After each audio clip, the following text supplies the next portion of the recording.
किया, हरियाणा का चुनाव चोरी किया, उससे पहले मध्य प्रदेश का चुनाव चोरी किया, लोकसभा में कर्नाटक में हमने उनको पकड़ा। और हमारा एक ही मैसेज है कि बिहार में वोट चोरी नहीं होने देंगे। आपको याद होगा कुछ समय पहले अमित शाह ने कहा कि अब बीजेपी की सरकार 50 साल चलेगी। जब उसने बोला, मैं हैरान हो गया था कि ये कैसे बोल रहा है कि सरकार 50 साल चलेगी। जनता तो कुछ भी कर सकती है, इसको कैसे मालूम? इसको इसलिए मालूम था क्योंकि ये वोट चोरी करते हैं, इसीलिए ये बोल रहा था कि 50 साल के लिए बीजेपी की सरकार रहेगी।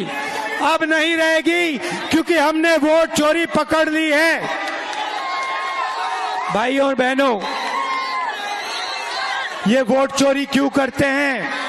क्योंकि ये कर्पूरी ठाकुर जी का सपना, अंबेडकर जी का सपना, महात्मा गांधी जी का सपना पूरा नहीं होने देना चाहते हैं। भाइयों और बहनों, वोट आपका अधिकार है।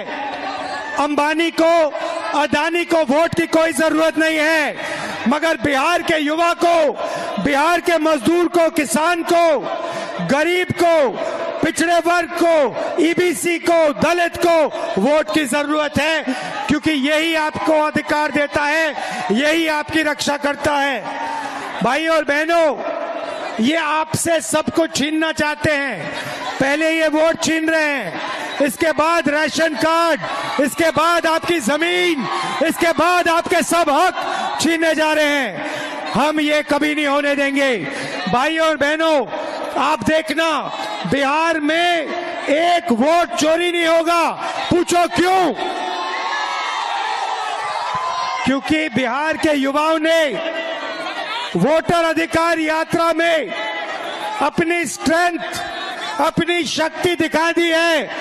अब नरेंद्र मोदी, अमित शाह, इलेक्शन कमीशन 2 बार सोचकर वोट चोरी करेंगे।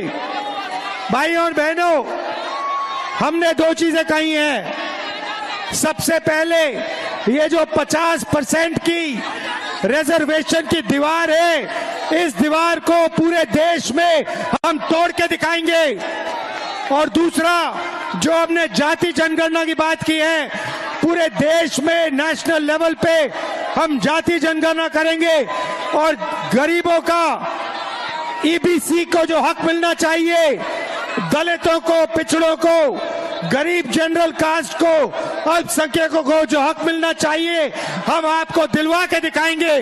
कोई शक्ति नहीं रोक सकती है।